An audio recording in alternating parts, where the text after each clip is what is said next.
Apa yang Anda lakukan ketika Anda menilai kesiapan pasien dan ternyata mereka tidak mau untuk berhenti merokok atau mengungkapkan ambivalensi? 5R merupakan strategi untuk membantu Anda berbicara pada pasien ketika mereka belum siap untuk berhenti merokok dan memotivasi mereka untuk berpikir tentang berhenti merokok. Jika pasien mengungkapkan ambivalensi, dokter perlu mencoba menyeimbangkan untuk membantu berhenti merokok. Dengan 5R, dokter mengeksplorasi pemahaman pasien bahwa rokok berkontribusi terhadap masalah kesehatan yang mereka alami saat ini dan mengurangi efek pengobatan. Dokter kemudian mengeksplorasi persepsi pasien tentang risiko merokok dan keuntungan untuk tidak merokok. Pasien dituntun untuk merefleksikan dampak rokok bagi kesehatannya saat ini dan di masa mendatang, serta kesehatan dan kesejahteraan keluarganya.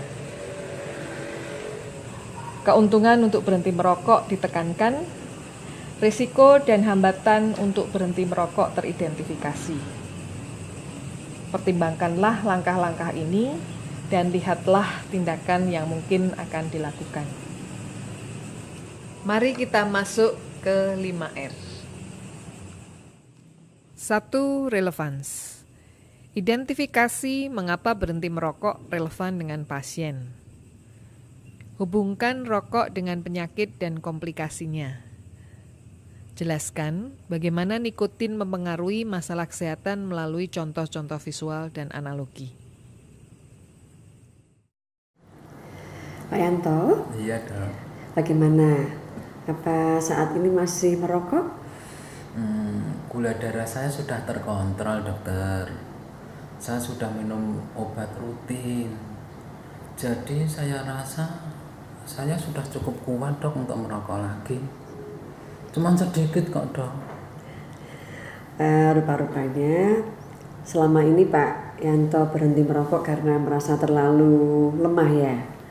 Sekarang ketika sudah minum obat teratur, badannya sudah merasa lebih enak, jadi berpikir untuk merokok lagi. Begitu ya Pak? Iya, Dok. Saya sudah enak, sudah sehat. Apalagi diabetes saya sudah terkontrol. Ya, jadi begini Pak, gula darah yang terkontrol itu memang bagus, tetapi kalau Pak Yanto masih ingin terus merokok, saya berpikir tentang kemungkinan masa depan Pak Yanto. Karena seorang penderita diabetes yang merokok itu di kemudian hari akan mengalami komplikasi yang lebih berat daripada kondisi sekarang ini. Komplikasi apa, dokter? Komplikasinya banyak. Contohnya, kalau Pak Yanto luka, misalnya ya, lukanya itu akan sulit sembuh atau lama sembuhnya. Kemudian juga komplikasi yang lain terkait dengan kemungkinan akan menderita impotensi, kebutaan, juga gangguan ginjal dan masalah jantung. Ya. Jadi begini Pak, saya akan menunjukkan gambar ya. Yang ini ada gambar. Ini adalah gambar pembuluh darah ya. Jadi bentuknya seperti selang ini. Jadi darah itu mengalir di dalam pembuluh darah untuk mencapai ujung-ujung dari pembuluh darah. Pada penderita diabetes, karena kadar gula darahnya tinggi, maka darahnya akan mengalami kekentalan. Akibatnya alirannya menjadi lebih lambat. Kemudian juga pembuluh darahnya juga akan lebih sempit, dan akibatnya darah akan sulit mencapai ujung-ujung pembuluh darah. Dalam keadaan seperti ini, maka nanti jantung itu akan bekerja lebih keras, ya, karena dia harus membawa darah menuju ke ujung-ujung pembuluh darah. Kerja jantung yang lebih keras ini bisa menyebabkan peningkatan tekanan darah. atau yang disebut sebagai hipertensi. Dan menurut penelitian, seorang penderita diabetes yang mengalami hipertensi itu mungkin akan mengalami serangan jantung. Seperti itu. Oh, seperti ini toh, Dok. Saya baru tahu sekarang, Dok. Soalnya selama ini belum ada yang memberitahu saya. Tapi, Dok, kan saya cuma sedikit merokoknya, nggak seperti dulu. Ya, efek merokok itu berjalan pelan, Pak, tetapi pasti. Ini ada gambar lagi. Oh iya, Pak. Coba dilihat. Ini adalah gambar kalau seseorang itu merokok. Ya. Maka kerusakan yang terjadi bisa dilihat di sini. Oh iya, Dokter. Komplikasinya. Efeknya banyak sekali ya, Dok ya. Jadi sekarang semua terserah pada keputusan Bapak. Apakah mau terus merokok dengan melihat risiko kemungkinan terjadinya komplikasi yang seperti ini. Jadi saya rasa saya memang harus berhenti merokok sekarang. 2. RIS. Ajak pasien untuk mengidentifikasi potensial risiko dari rokok. Dokter harus memperluas apa yang pasien pikirkan dengan risiko tambahan, seperti risiko untuk ekonomi keluarga. Misalnya, biaya yang harus ditanggung jika sakit pasien menjadi lebih serius, yang akan berdampak pada kesempatan anak sekolah, pernikahan, dan lain sebagainya. Apakah ada anggota keluarga ibu yang merokok? Suami saya, dokter. Saya sudah minta untuk berhenti tapi belum mau. Saya tahu, Dok, kalau rokok itu tidak baik, Dokter. Tapi saya sudah terlanjur merokok, Dokter. Apa yang Bapak ketahui tentang risiko merokok? Ya, kalau kita baca di bungkus rokok, merokok dapat menyebabkan kanker, serangan jantung, impotensi, dan gangguan kehamilan dan janin, Dok. Itu benar, Pak. Rokok berbahaya untuk Bapak, istri Bapak. Itu perokok pasif. Dan juga berbahaya untuk kehamilan ibu dan juga kesehatan janin. Kita harus dengarkan nasihat dokter loh, Pak. Kalau Bapak sakit karena rokok, siapa yang akan membiayai keluarga Bapak? Sakit itu mahal loh, Pak. Coba bayangkan biaya yang dikeluarkan untuk membiayai pengobatan Bapak dibanding kenikmatan Bapak karena merokok. Iya, Dok. Hanya saya yang bekerja, Dok. Saya jadi teringat kakak saya. Dia sakit dan dia tidak bekerja. Dan keluarganya jadi ikut susah, Dok. 3. Reward.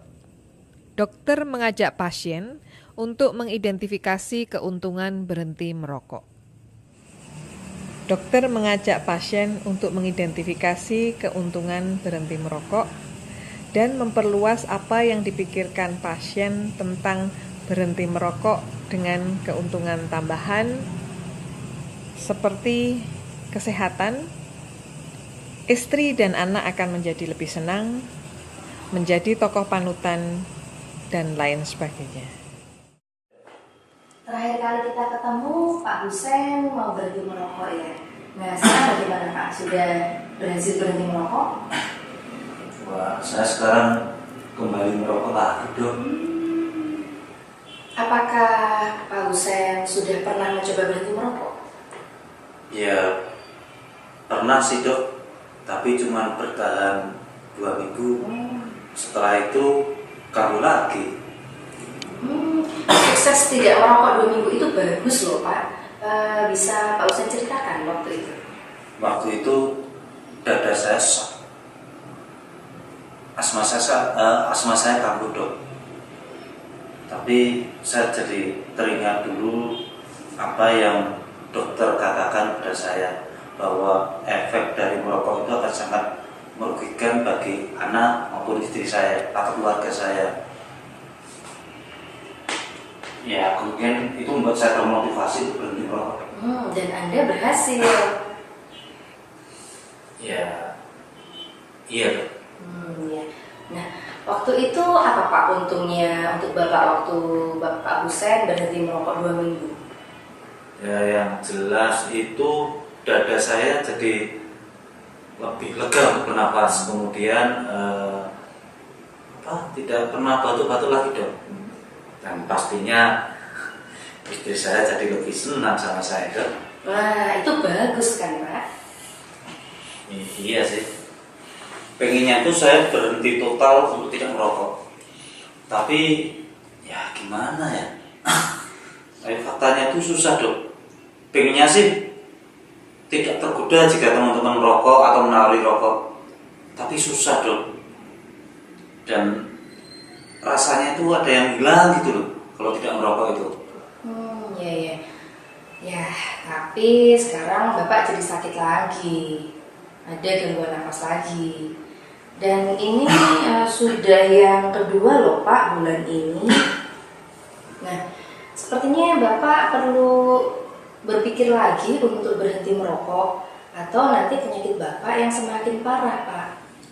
Iya sih dok. Cuman ya itu tadi sulit sekali untuk menghentikannya dok. Kalau Bapak kepingin lagi merokok, coba Pak diingat dampak buruknya bagi Bapak dan terutama bagi keluarga. Usia putra atau putri Bapak berapa ya sekarang?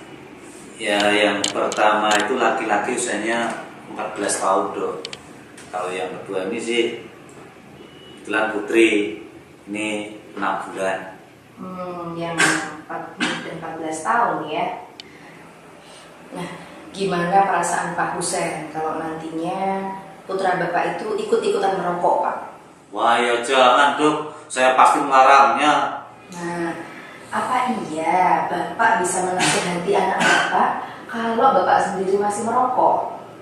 Tapi sebaliknya, Bapak bisa jadi panutan untuk anak Bapak ketika Bapak sudah sukses berhenti merokok.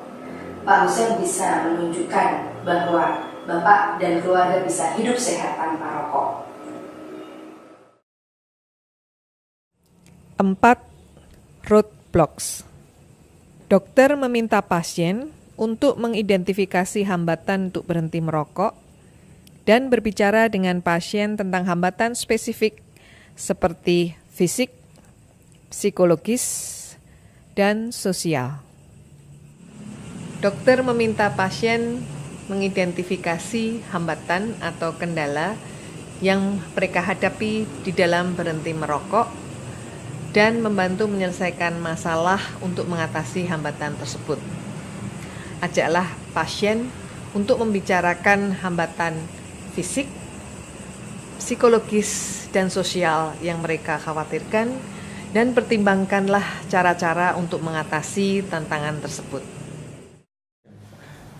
Saya sudah coba berhenti merokok dok, tapi jujur ya dok, saya merasa tidak punya tenaga untuk bekerja, jadi ngantukan dok. Ngantukan ya. Jadi kalau sudah demikian, apa yang biasanya Mas Indra lakukan?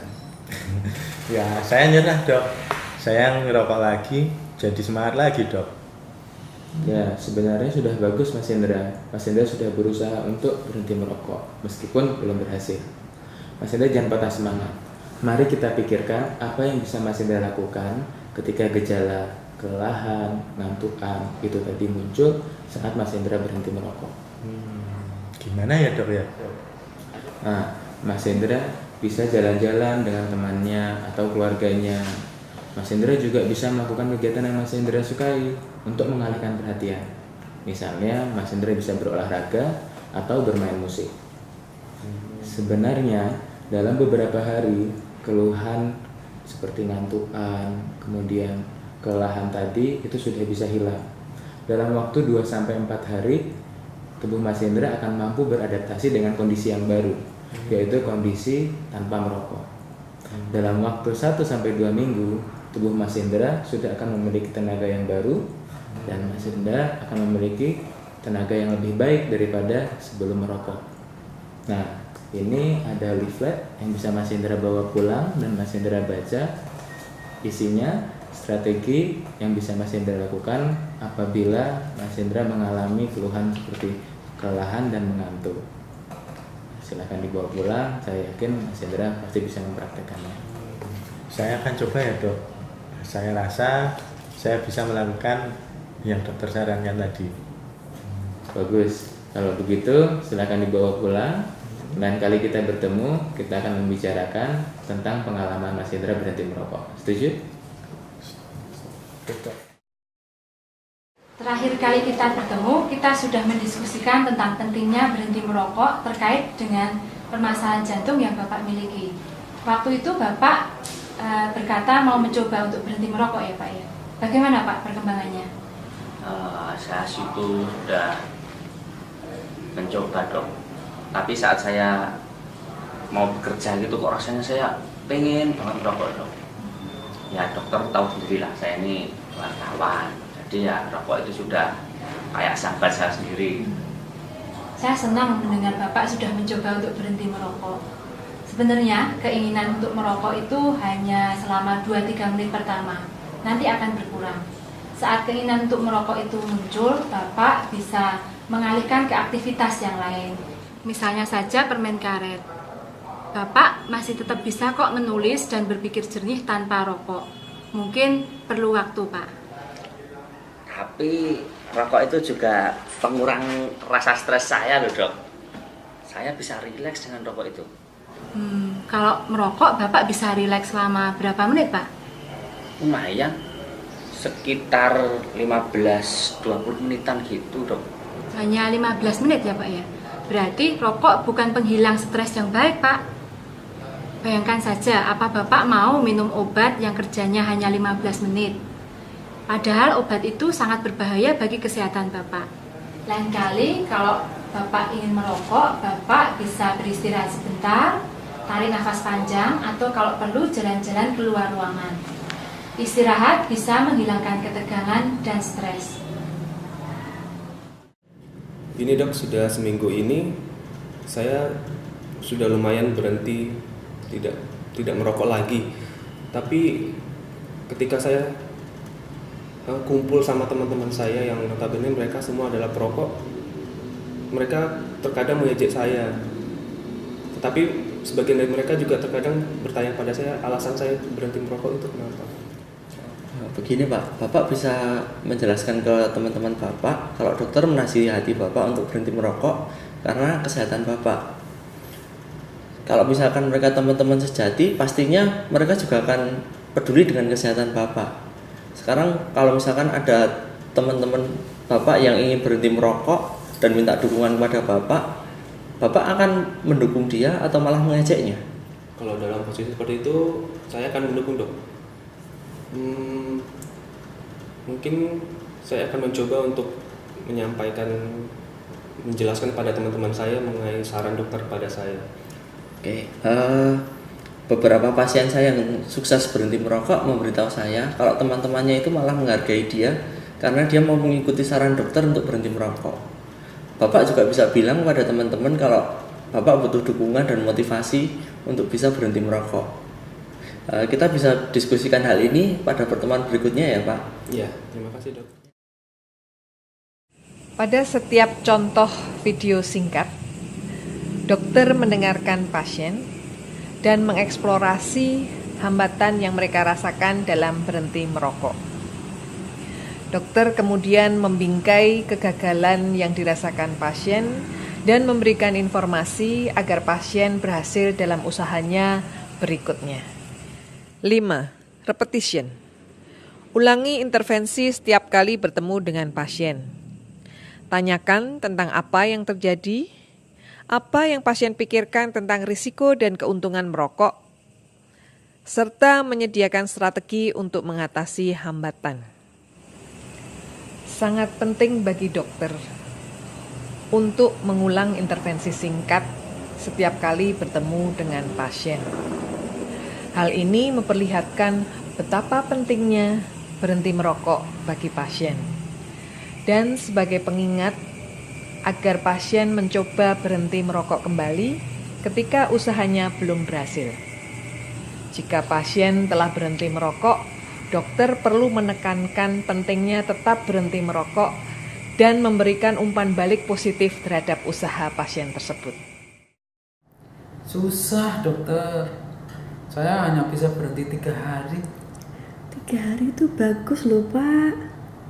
Iya, tapi saya itu lemes, terus gemetaran gitu. Selain itu, saya tinggal di lingkungan yang penuh rokok dok. Susah dok. Bapak ingat gak kenapa saya minta Bapak berhenti merokok? Ingat dokter, karena bahaya diabetes saya dan kemungkinan komplikasi dokter. Ya benar.